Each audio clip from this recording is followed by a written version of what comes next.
كيفاش اختي ما قنعكش الحكم؟ علاش كنتي باغا السيده تدخل الحبس؟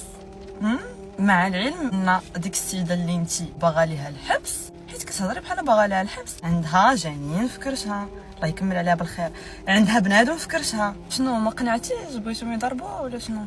انا ما فهمتش الانسان علاش كينسى راسو، كينسى شنو دار. انا ما عمري نسيت الخايب اللي درت مع الناس والزوين اللي درت مع الناس بيان سور. انا الخايب اللي كنعطيه هو كنعطيك الثقه اللي ما كتفهموش. بطبيعه الحال تكونوا عرفتوني علاش كنهضر الحكم على السيده اللي حطاتو المحكمه في حق ديك السيده، وحنا ما كنشككوش في القانون، يعني القانون ما خداش شي قرار الا وكيكون صائب. هذه اول حاجه.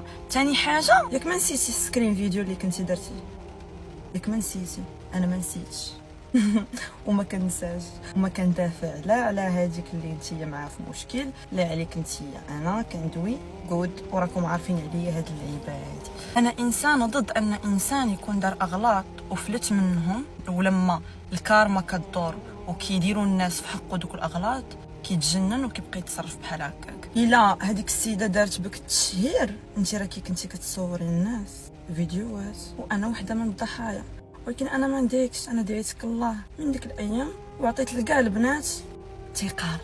انا درت بك درس، انا ما مشيتش نفرع راسي معاك في المحكمه. الشي انا ما عمري في حياتي مشيت دعيت شي واحد، انا كندعي الله سبحانه وتعالى.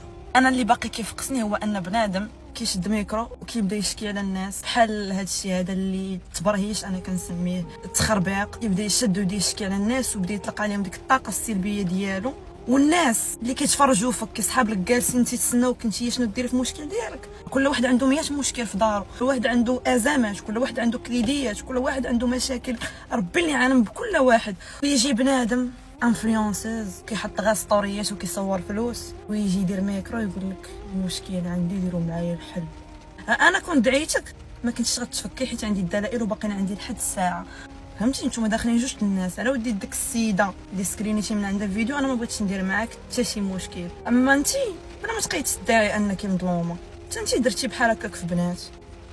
نساي انتي فلتي منها، السيده خدات الحكم ديالها اللي تستحقو، ونساي ما تفرعيش لنا راسنا الاخت.